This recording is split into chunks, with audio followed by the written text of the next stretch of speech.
오늘은 누가복음 9장 51절에서 62절 말씀으로 예루살렘을 향하여 올라가기로라는 제목을 함께 말씀을 나누고자 합니다. 오늘 본문을 보면 예수님께서 승천하실 길이 차감해 예루살렘을 향하여 올라가기로 굳게 결심하셨다라고 말씀하고 있습니다.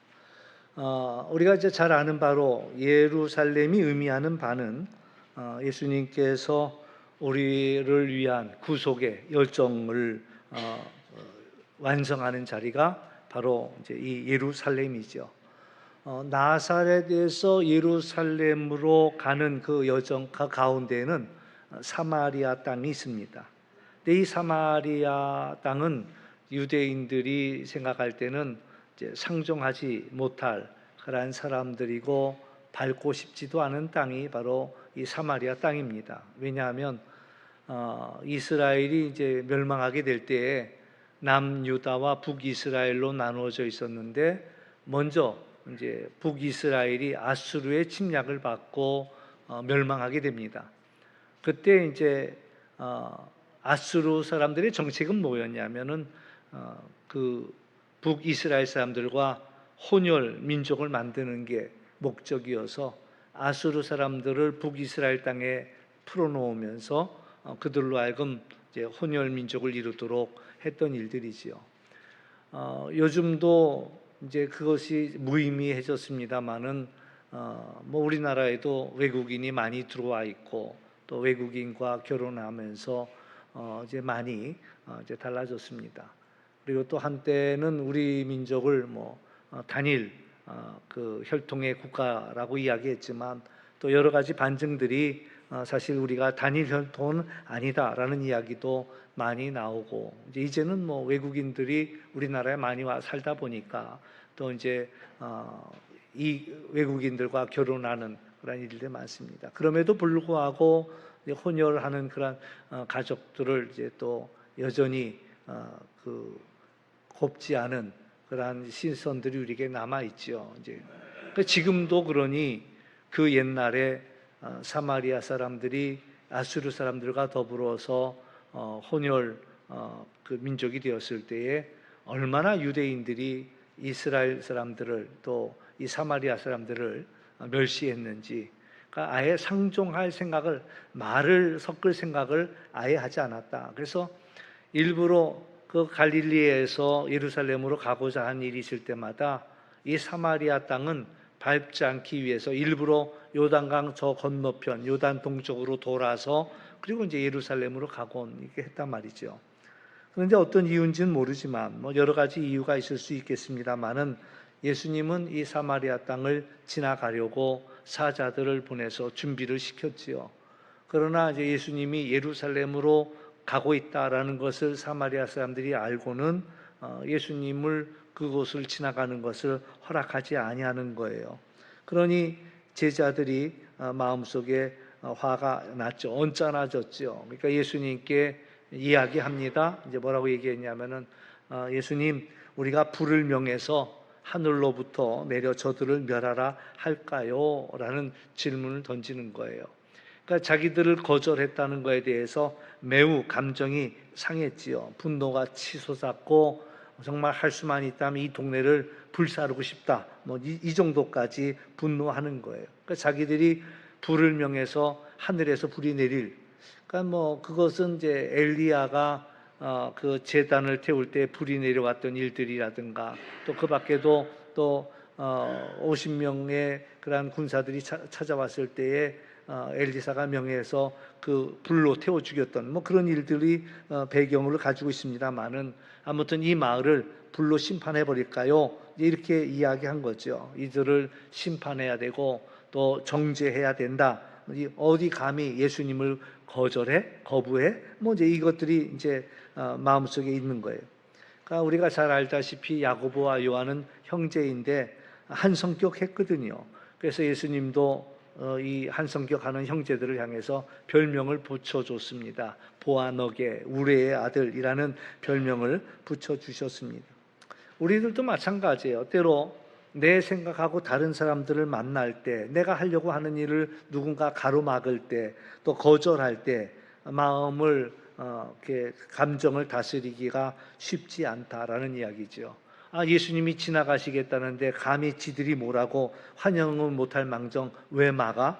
이거 이제 그래서 그들을 좀 불로라도 심판했으면 하는 게 이제 제자들의 생각인데, 예수님의 생각은 달랐습니다. 그들을 돌아보시고 오히려 제자들을 꾸짖는 거예요. 왜냐하면 예수님이 이 땅에 오신 목적은 양으로 생명을 얻게 하고 더 풍성한 삶을 살게 하는 것이 예수님의 목적이었고 구원을 위해 오셨다라는 이야기죠. 이거는 요한복음 3장 16절 17절에 잘 나와 있습니다. 하나님께서 예수님을 보내신 이유는 하나님이 세상을 이처럼 사랑하사 독생자를 주셨으니 이는 그를 믿는 자마다 멸망하지 않고 영생을 얻게 하려 하심이라. 하나님이 그 아들을 세상에 보내신 것은 세상을 심판하려 하심이 아니요 그로 말미암아 세상이 구원을 받게 하려 하심이라. 그러니까 하나님의 뜻은 우리를 멸망시키는 것이 하나님의 뜻이 아니라 우리를 구원하고 살리는 것이 하나님의 뜻이라는 거죠. 혹시 여러분들이 어느 자리에서 사람을 살릴 수도 있고 죽일 수도 있다면 이왕이면 살리는 쪽을 택하라라는 이야기를 드리고 싶습니다. 여러분에게 어떤 자리, 어떤 자격이 주어졌는지 모르지만 여러분 말 한마디에 이 사람이 살 수도 있고 죽을 수도 있다면 이왕이면 살리는 일을 하라. 이게 하나님의 뜻이라는 거죠.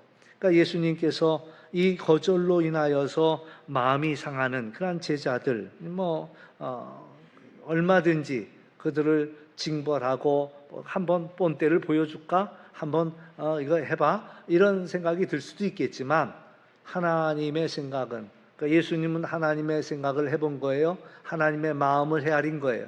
그러다 보니까 하나님이 원하시는 것은 멸망시키는 것이 아니라 어떻게든 살리는 일이다. 하나님의 뜻을 생각하고 예수님은 그러지 아니하셨다라는 이야기지요. 그러므로 오늘 우리들도 늘 마음속에 예수님의 그 마음을 가지고 예수님을 닮는 그런 마음으로 서로를 용납하는 그런 것이 우리에게 있어야 할 것이다라는 이야기입니다. 그러니까 예수님 기꺼이 그래 여기서 우리를 영접하지 않는다면 우리 다른 데로 돌아가자. 그래서 그는 돌아갔다라는 것이요. 그것은 그들을 향한 사랑이요 배려라 이렇게 이야기할 수가 있습니다. 내 생각만 고집하지 아니할 때 우리는 상대방을 생각할 수 있고 배려할 수 있고 결국 하나님 보시기에 선한 일을 우리도 할 수 있다라는 이야기입니다. 우리가 상당히 다루기 어려운 감정이 거절감입니다. 그러나 예수님은 수많은 거절을 받으셨지요.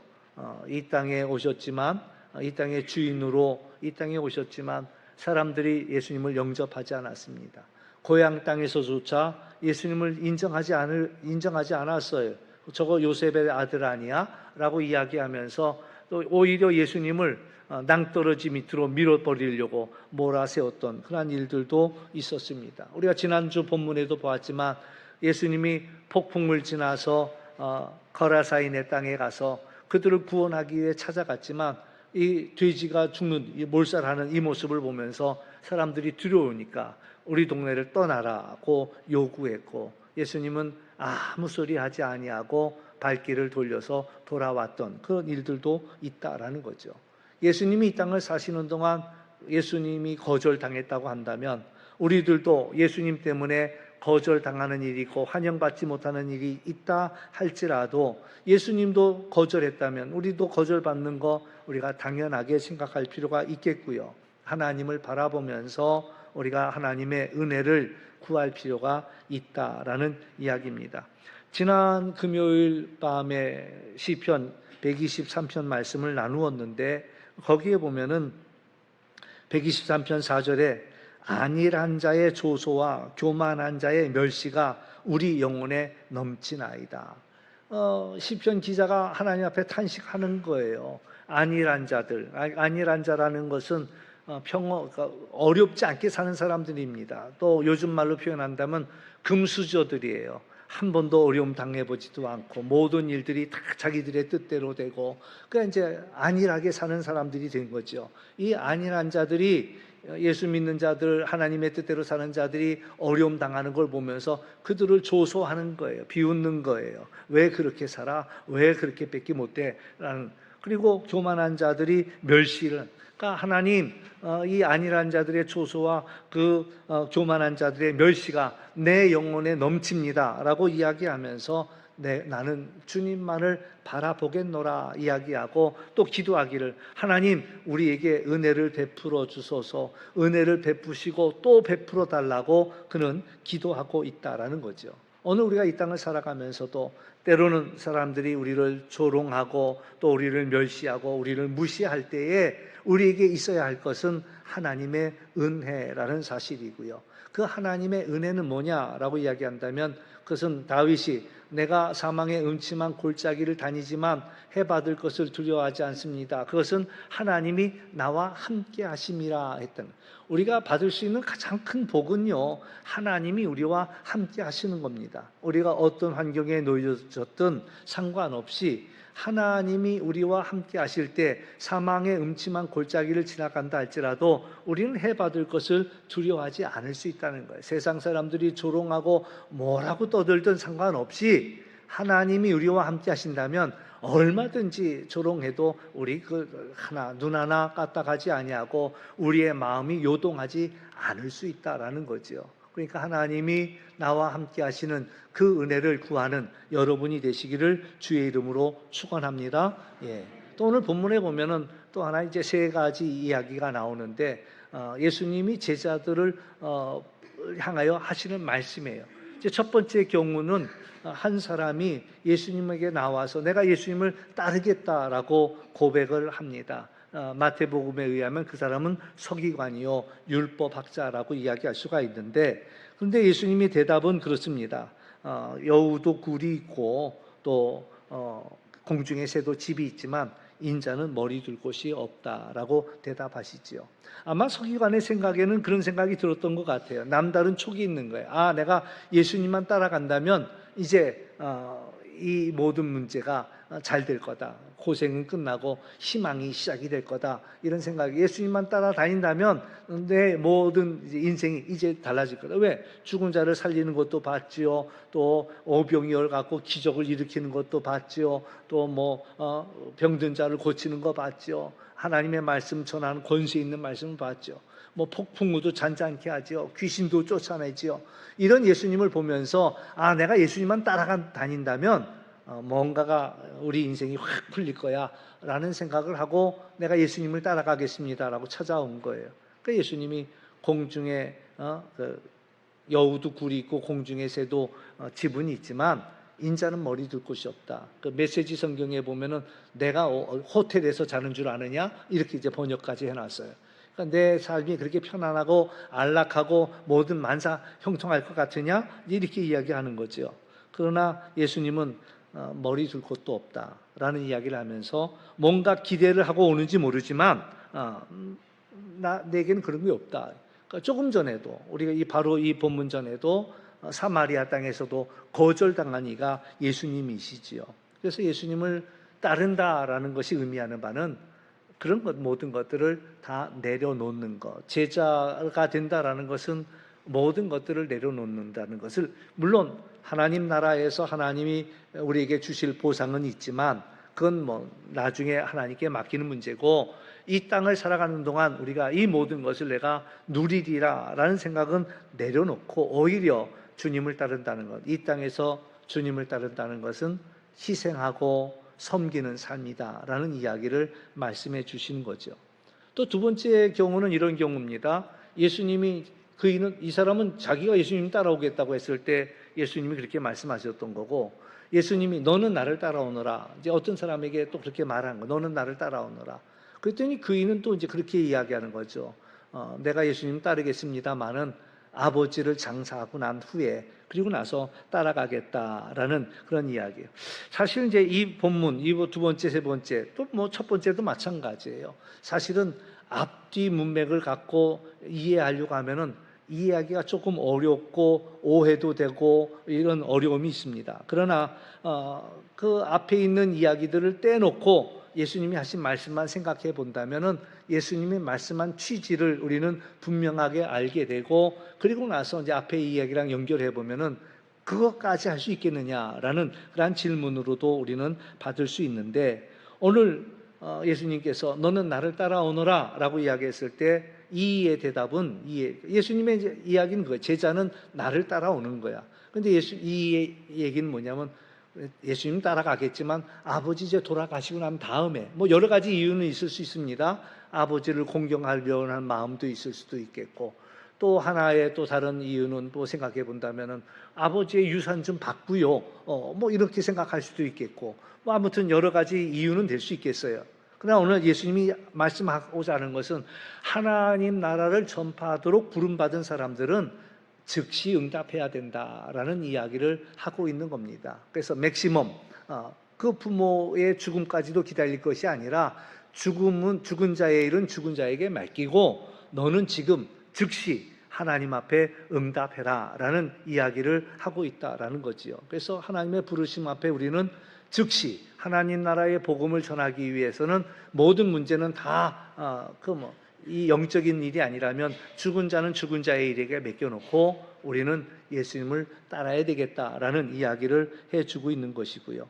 부모 공경은 성경에서도 이미 말씀하고 있는 겁니다. 10계명에서요 10가지 계명이 있는데 10계명을 이제 어떻게 나누느냐에 따라 좀 다르긴 하지만 5가지 계명은 사람에 관한 계명, 5가지 계명은 하나님에 관한 계명, 이렇게 이야기할 수가 있습니다. 5가지 사람에 관한 계명은 6번째부터 생각해 보면 살인하지 말라, 간음하지 말라, 도적질하지 말라, 또 남의 것을 탐내지 말라, 거짓 증거하지 말라, 뭐 이런 것들이 이제 사람에 관한 것이고, 하나님에 관한 것은 하나님만을 섬기고 우상을 만들지 말고 하나님의 이름을 망령되이 일컫지 않는 거고, 또 안식일을 거룩하게 지키는 거고, 그리고 5번째가 부모를 공경하는 건데, 이 부모를 공경하는 것을 사람의 반열에 넣을 수도 있겠고, 그러나 부모를 공경하는 이것이 어쩌면 하나님을 섬기는 반열에도 들어간다는 거죠. 그래서 부모를 공경하는 건 하나님의 약속이 있는 첫 계명이다라고도 이야기하고 있는데, 이만큼 성경에서는 부모를 잘 공경할 것을 이야기하고 있지요. 그러니까 오늘 이 이야기는 부모 공경 안 해도 된다라는 얘기를 하는 것이 아니라, 하나님의 복음, 하나님 나라의 복음을 전파하는 일은 그럼에도 불구하고 무엇보다 우선한다라는 이야기를 해주고 있다라는 이야기입니다. 그래서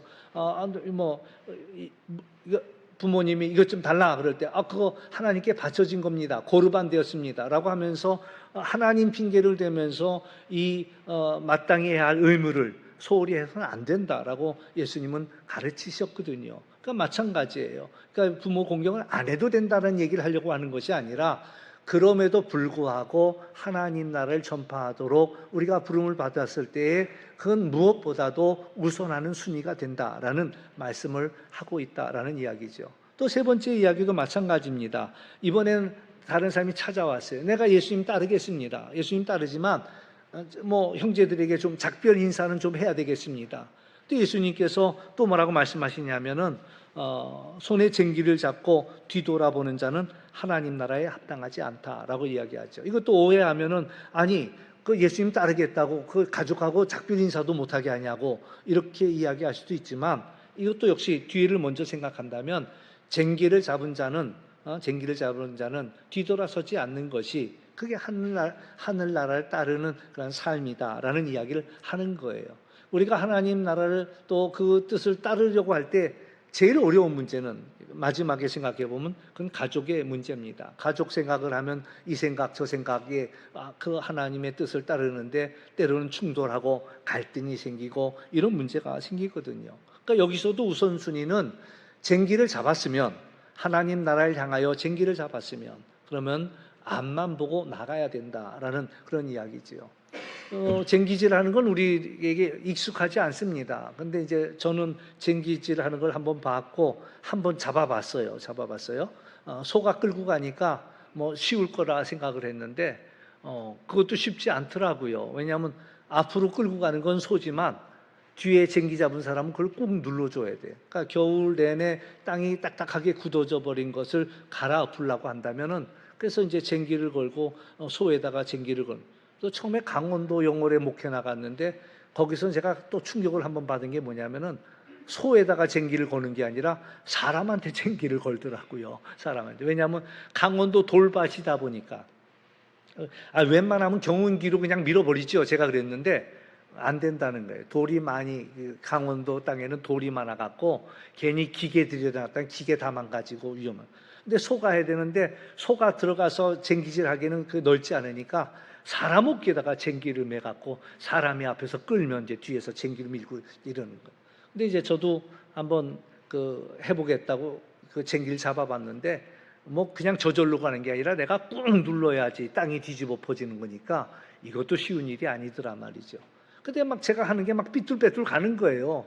그러니까 제가 당황해서 미안하잖아. 도와준다고 잡았는데 이게 마음대로. 그러니까 왜 이러죠? 왜 이러죠? 그랬더니 그때 이제 전도사니까 전도사님 저 앞을 보면서 그리고 가야지 이게 똑바로 가지 그 발밑에만 보고 가면은 이게 막 삐뚤빼뚤 갈 수밖에 없다는 거예요. 그래서 그렇잖아요. 우리 자전거 탈 때도 저 앞을 보고 페달을 밟아야 똑바로 가지 발밑에만 보고 막 어디 부닥칠까봐 어디 땅 꺼진 데로 갈까봐 발밑에만 보고 자전거 타면 이 자전거 똑바로 못 갑니다. 그러니까 운전하는 사람들도 저 멀리 보면서 운전해야 되는데 이제 그 초보일수록 보이는 게 요 코앞에밖에 안 보여. 한 번은 제가 운전을 하는데 청량리 교회를 가는데 이제 처음 운전할 때 나설 때죠. 청량리 교회를 가야 되는데 어디 방향을 유턴을 한번 해야 되는데 어디서 해야 될지를 모르는 거예요. 처음 가는 길이니까. 근데 앞에 차가 휙 돌더라고요. 그러니까 나도 따라서 휙 돌았지. 그랬더니 뒤에서 경찰차가 쫓아왔어. 저를 잡았어. 그랬더니 저한테 막 호통을 치는 거야. 내가 거기 서 있는데 내 앞에서 유턴을 하면은 불법으로 유턴하면 나더러 어떡하냐. 그이가 나한테 하소연하더라고. 그러면서 딱지를 떼더라고요. 그래서 몰랐다고 유턴을 해야 되는데 어디서 할지 몰랐는데 내 앞차가 이렇게 돌길에 나도 따라 도는 거라고. 내 앞차는 안 잡고 나만 잡혔어. 뒤에 돈 사람만.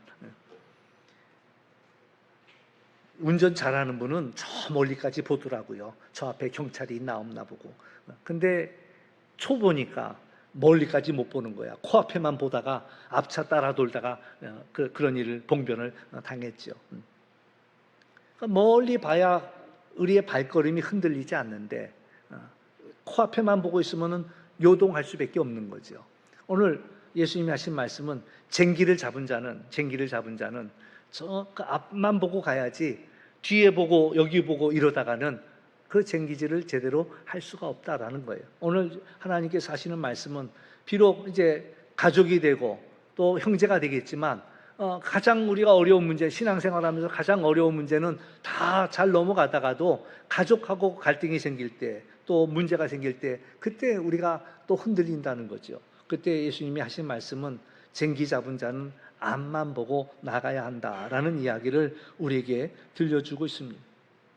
이러한 이유에 예수님은 예루살렘을 향하면서 마음에 굳은 결심을 하시는 거예요. 십자가의 길, 이 제자의 길을 걸어가는 데는 사실 우리에게 굳은 결심이 필요하다라는 겁니다. 우리의 인격을 지정의로 나눕니다. 지적인 요소, 정적인 요소, 의지적인 요소. 예수님도 당신이 가야 할 길을 다 아셨어요. 그러니까 지적인 부분이죠. 또 그 길이 얼마나 어렵다는 것을 아셨어요. 십자가의 길이 얼마나 힘들고 어렵고 모욕과 고난을 지키는 거 정말 어렵다는 걸 정적으로도 아셨다라는 이야기죠. 그리고 이제 마지막 길을 가기 위해서는 이제 의지가 필요한 결단. 어떤 거절에도 어떤 대적에도 어떤 회방에도 불구하고 나는 이 길을 꼭 갈 것이다라는 의지와 결단이 필요하다라는 거죠. 예수님이 이제 승천하실 때가 가까우니까 예루살렘을 향하여 올라가시기로 하시면서 마음을 굳게 다잡았다라는 얘기가 오늘 본문에서 우리에게 하고 있다라는 그런 이야기죠. 예수님을 따라가는 길은 쉽지 않습니다. 네, 예수님 말씀하셨잖아요. 여우도 굴이 있고 공중의 새도 지분이 있지만 인자는 머리 둘 곳조차 없다. 우리 그걸 알고 따라가고 우리의 마음을 다잡고 따라가요. 예수님 따라가면 만사 형통하네, 복 받겠네, 이것이 아니라 뭘 기대하는지 모르지만 인자에게는 그 굴조차 또 그 집조차 없이 머리 둘 곳도 없는 것이 어디 가도 환영받지 못했던 것이 예수님이 가셨던 그 길이다라는 사실들을 우리가 기억하면서, 또한 우리는 부름받은 거죠. 부름받았습니다. 그래서 하나님 나라를 전파하도록 부름받았기 때문에 사랑하는 가족보다도, 그 부모보다도 우리가 먼저 생각해야 할 부분이 그 부분이다라는 것이고요. 하나님 나라 합당한 삶을 위해서는 우리가 눈길을 여기저기다 빼앗기지 아니하고 오로지 그 하나님만을 바라보면서 뒤돌아보지 않는 예루살렘만을 향한 굳은 결심이 우리에게 필요하다라는 이야기입니다. 오늘 이제 본문을 보면 좀 독특한 누가의 표현이 있습니다. 뭐냐면은 승천하실 기약이 차갔다라고 표현하고 있습니다. 그러니까 사실 이제 다른 데서는 발견하기 좀 어렵습니다. 그러나 이 누가가 우리에게 전해준 이야기는 누가의 독특한 그런 하나의 관점이 있는데 예수님의 승천에다가 포커스를 두고 있다라는 거죠. 예루살렘 하면 우리가 얼른 알아차리는 것이 십자가의 고난이고 죽으심과 부활 이거잖아요. 그러나 이제 이 누가는 하나 더 나가가지고 결국 그 승천까지 이야기하는 거예요. 그래서 예수님이 십자가에 고난 받으시고 죽으시고 부활하신 후에 또 이제 승리, 모든 것을 승리하고 승천하신 주님께 그 포커스를 두면서 누가복음의 마지막도 승천의 이야기로, 또 사도행전의 시작도 이 누가가 썼다고, 사도행전도 누가가 썼다고 생각하는데 승천 이야기부터 이야기하면서 우리에게 이 이야기를 전해주고 있는 거죠. 오늘 우리 각자에게도 우리가 가야 할 예루살렘이 있다라는 이야기입니다. 그 길이 제자의 길이고 순례자의 길입니다. 예수님이 늘 환대받지 못하고 거절, 또 심하게는 배척을 받음에도 불구하고 마음을 굳게 결심하고 그 길을 걸으셨던 것처럼, 오늘 우리가 신앙생활을 한다는 것이, 또 예수님을 따라간다는 것이, 또 세상이 우리를 다 호호낭락 받아주는 것이 아닐지라도 때로는 거절하기도 하고, 또 그것 때문에 우리가 손해를 보기도 하고 어려움을 당하기도 하겠지만 사랑으로 순종하고 가는 이 길은 우리가 굳은 결심하지 않고서는 가기 어려운 길이다라는 그런 이야기죠. 제자의 길, 순례의 길은 내가 가겠다고 해서 가는 길 아니다라는 사실입니다. 모든 것들을 내려놓고 걸어야 갈 수 있는 길이고, 그리고 하나님 나라를 가장 우선에 두고 살아갈 때에 우리는 또 뒤돌아보지 않는 그런 결단을 가지고 갈 수 있는 길이다라는 이야기입니다. 시편 123편의 말씀처럼 안일한 자의 조소와 교만한 자의 멸시가 우리에게 넘치지만 하나님 우리와 함께 해주십시오, 우리에게 은혜를 베풀어 주십시오라고 간구와 함께 주님이 우리와 함께 걷는다면 얼마든지 걸어갈 수 있는 길이다라는 사실 기억하면서 오늘 우리가 걸어야 할 예루살렘 길이 있습니다. 그 여러분의 결심을 굳게 세우고 이 길을 걷기를 주의 이름으로 축원합니다. 기도하겠습니다. 참 좋으신 아버지 하나님 감사합니다. 제자의 길, 예수님이 걸었던 그 길은 늘 주단이 깔려있는 아름다운 길은 아니었습니다. 때로는 거절도 있었고 대적도 있었고 또 핍박도 있었고 또 수치와 모욕도 있었습니다. 그러나 예루살렘을 향하여 가기로, 또 이 모든 사람들의 구원을 위해서는 기꺼이 그 길을 가기로 예수님도 얼굴을 굳게 그런 결심을 다지고 그 길을 향하였던 것처럼, 또 그 길은 또 공중의 새도 집이 있고 또 여우도 굴이 있지만 머리 둘 곳조차 없는 길이지만 가기로 굳게 결심하였고, 또 뿐만 아니라 하나님 나라 위하여서 또 부름받았을 때에 즉시 응답할 때는 때로는 가족과 또 그 갈등이 없지 않아 있겠지만 그럼에도 불구하고 그 길을 걷기로 굳세게 결심하고 다짐하였던 것들을 우리가 기억하면서 오늘 우리의 길을 갈 때에도 우리에게 이와 같은 굳은 결심을 주시어서 그냥 좋으면 좋지 하고 걷는 길들이 아니라 때로는 어려움에도 불구하고 최후의 승리와 그 면류관을 바라보면서 우리의 순례의 여정을 걸어갈 수 있는 그런 저희들이 될 수 있도록 은혜 더하여 주시며, 다윗이 고백했던 대로 사망의 음침한 골짜기 속에도 나는 두려워하지 않습니다. 그 이유는 바로 하나님이 함께 하시기 때문입니다. 그 말씀처럼 오늘 우리가 걸어가는 그 길들이 때로는 어렵지만 주님이 함께 하시고 또한 우리를 인도하심을 믿고 승리하는 우리 모두가 되게 하여 주옵소서. 감사하며 예수님의 이름으로 기도하옵나이다. 아멘.